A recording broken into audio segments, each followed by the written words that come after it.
1, 2, 3, 4!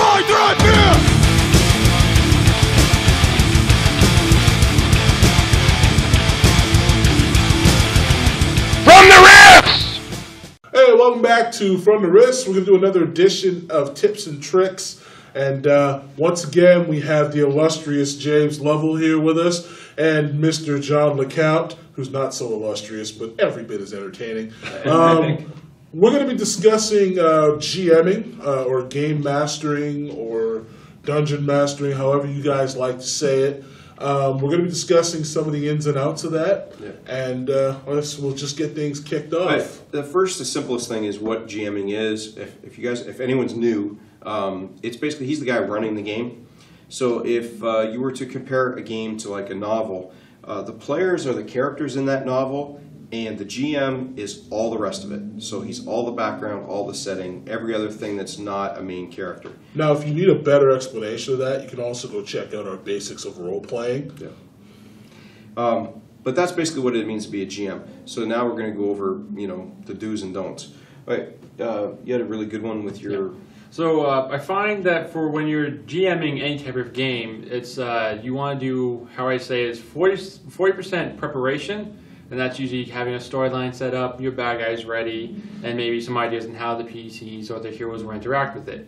And then the rest, the 60%, is all improv. You go with what they do. If they decide they want to go off and do a different tangent with the story, you go with them. And if you can, just loop them back into the story in a new creative way. And they'll probably usually always have a funner time.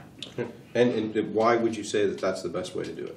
Well, if you have them stay on that path, keep them on the railroad as it was, railroad them into the story, it's no fun at all. They resent doing this. Like, why? Like, I'm just being fed, on a leash, taken to this story, right? I was like, I want to get there in my own way, and I want to do it in experiences that I wish to try and partake.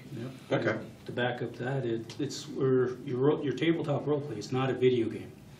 The players are their own thing, and the GM's he's just there to paint the picture. The players fill it in. Mm-hmm. Yeah, I would say, especially when it comes to the 40% prep, 60% improv, nothing kills a game faster than a GM who has his nose buried in a book while you wait for him to try and figure out what he's doing, because you decided to zig when he obviously wanted you to zag. This is it's a living, breathing, creative exercise, and it takes 10 times the work to be the GM, because you have to be many characters, and you have to keep track of many character stats, and including the playing characters. And so, if you're gonna GM, make sure you got your stuff right, and also make sure you learn how to be very flexible. Yeah. Yeah, so railroading's basically bad, is what we're saying, and prep is good. All right. Next, what about ideas? Where you guys think a GM should get ideas or not? Wherever he wants to. Books, movies, TV shows. I'm going to say stealing is good. This is one of the few times I'm going to endorse stealing. I'm a very creative guy. I can make things up on the fly. I'm very good at it. I'm sure, like anyone else, I'm influenced by things. But if you're not so creative, you know what? If you watched a great episode of CSI the other night, steal the plot. Yes, it can work in a Risk game. It can work in a Dungeons and Dragons game. It doesn't matter. It works in everything. If Reservoir Dogs is like your favorite movie, and you find that you have a group of players that fits into that, hey, set up a campaign, set up an aspect of the campaign that's going to coincide with something from there. There's nothing wrong with that, because it's engaging. And if it's familiar to your players, if it's a plot outline that they're familiar with, then they're going to enjoy it that much more. They're going to go, hey, man, didn't that kind of feel like Reservoir Dogs for a minute? And it's going to be really cool. So, are there any other sources you guys like other than just TV or movies? Or well, we had mentioned books that we like to use a lot of times, and we also use comic books too, if maybe a story works with that. I usually generally use those, as I said. John? Okay. No, that's pretty much where all my ideas would come from. All right. Is there anything you specifically need to know while you're doing the GMing and setting up and that, like to shape your game for? I find that if you know the people that you're playing with, as Will had stated earlier, if your friends have a liking to a certain movie and all that, and you run that, game in fashion to that movie, they're going to like it a little bit more. So like going further on this is that know your players. If you know what your players like to do, if you have a player who likes to go around in there, swing his sword or shoot his guns and all that, then make sure you have elements for that so he can do that. Or if you have the one who likes to do the role-playing, he wants to talk, he wants to experience the world, make sure he has the chance to do it as well. Yeah. Go ahead. Another thing is when you're GM, you just be flexible. Like, don't try and, like, back to the railroading thing. Don't force them, be flexible, and just bring them back to your plots. Or, hey, have a new plot, something else happens, because the players will guide your story and you'll have fun. Okay. I was going to say that, never be afraid to serve up little morsels of things you think your players are going to enjoy. If they love guns, let them do the gunplay. If they love swords, let them do the sword play. If they want to talk, let them talk. Just give a little bit to move the story along. But where does giving a little bit end and giving too much, where do you cut the line? Where do you say no? That is always a tough Yeah, I think any GM needs to learn how to say no. It's a really funny thing, that word no. In most of our lives, it's the first word we really know how to use when we're a kid.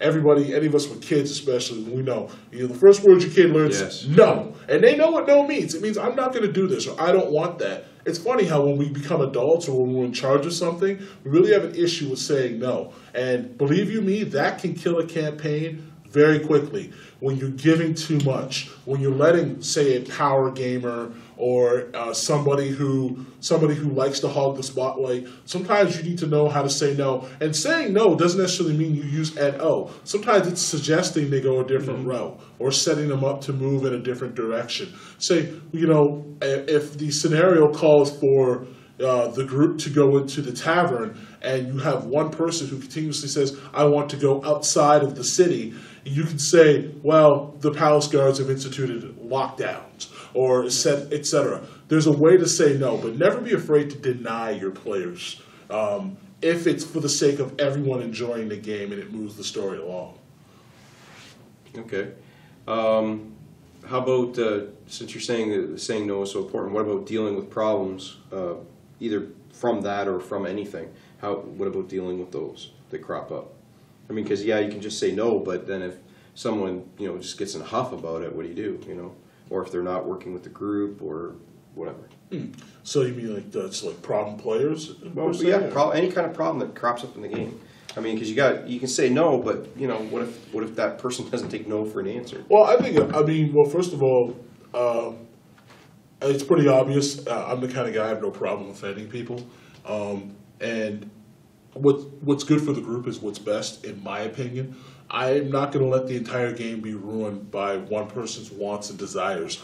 And so if they get in a huff and they're upset, I'll give them a chance to cool off. If it's a persistent problem, they can take their ass home. Mm-hmm. I have no problem telling somebody, you know what, man, maybe this is not the game for you, or perhaps you should come back another day, or don't come back. I'd rather have one person pissed off at me than 6. And that person usually, once they've had a chance to think it out, they'll come around, I think. Do you guys agree? Yeah, you give them the one thing you never do or try to not do is call them out in front of everybody else. That's true, yeah. Take them off to the side, wait to the end of the game, or when everybody's had a chance, you, like the GM and the player who caused the problem, have a chance to cool off, have a talk about it maybe the next day, but never call them out in front of everybody else. That just aggravates the problem even worse. Because nobody likes being taken to task. Absolutely, yeah. I would agree with that. All right. So, you dealt with your problems and all that. What happens when, you've got to bring, a character to the end? Either because he gets shot with a missile in the head or, his character just does something stupid and gets himself killed. That is always seems to be something that brings tension because people get attached to their characters and then he gets killed. I used to be a role player, but then I took an arrow. Well, if it fits into the role play, what happened, and it's not a cheesy death, like something I honestly don't know how to explain that cheesy death, but if it's something, if the death is pointless. Yeah, if the death isn't pointless, but it happens, then if the other player characters can't save them, or there's no way to save them, stabilize them, or get them to a hospital, then he has to roll with the punches. And okay, I died. It sucks, but I'll build a new one. Yeah. Yeah, sometimes you just have to let a character die, unfortunately. There's nothing worse than it's like, when you're the GM, you roll that natural 20 on a character just lost his armor. 3 times. And, yeah, he gets dropped. Now sometimes you can kind of fudge it a little bit and you can balance things out, but... Yeah, it's hard though when you roll the natural 20, especially if you're like shooting a boom gun or something, all the time. Never when it's advantageous to the party. Always when he's against you. All right, so we went with all the kind of bad stuff and things. How about rewards? How much rewards did you have available? How to balance them? Well, it all depends on the level of the characters, what future of the campaign. If it's like a one-night game, highest level of rewards you can give them. But if you want it to prolong, don't have them scrabbling in the dirt for coppers, because that irks people to no end. Because why would I want to be some farmer when? Because you have to make the rewards fit, but don't over. Yeah, don't give them multi-haul. You're not. It's not a game show. They're not. They're not opening the next door for the next prize. That's right. Yeah. Level 1 character should not find that uber epic +10 weapon on the first night. That's like too much. Right. You have a way to balance, or how do you figure out? Generally using the level, as John had said, to balance it out, going with that. And then sometimes if it fits, if for a Star Wars game, for example, is using a ship. If I want to have the story go elsewhere and all that, maybe I'd give a ship. It's really high value in the game, and sometimes it might upset it and all that, but you can always find ways to try and negate the vessel. I want to fly the ship into the enemy hangar and stop firing my guns everywhere. I'll be like, well, no, your ship's out of fuel. Yeah. It's going to take an hour for it to refuel. And on that, if you give them a ship, there's the upkeep, replacing the missiles, the food, the water, all that stuff. Yeah, all the things that go with it. Yeah, and that gets right back to that creative flexibility that we talked about earlier. When it comes to balance and reward for me, as you guys know, I use juice and squeeze a lot. Is the juice worth the squeeze? You got to make it worth the squeeze, and my way of doing so is more or less give them something they can split up. Give them something, give them, sure. Say, well, you know what? This job is worth 20,000 gold. How you guys decide to split that 20,000 gold, that is your problem. If one of you wants to take 10 and you guys can split the other 10 amongst you, that's your problem. But if you give that nice lump sum, then all of a sudden the job seems worth a lot more. You should never get a bunch of characters and say, hey, I want you to commit this high act of treason, and I'm going to give you guys each 1,000 gold. Okay. So I think we went over most of the major points. The last thing I would say is you got to make sure you have fun while you're GMing. Sure. You're playing the game too, even though you're the guy running it. So if you're not enjoying it, it's not going to be a good game. I think that's probably the last thing I would say. Anyone else have any opinions on that? No, that's the main thing about role-playing is having fun. Yeah, all right, having fun. So I think that's about it. All right. Well, until next time, this is From the Riffs, the very crowded edition, and tips and tricks. We'll be back with some more. Take it easy. See it.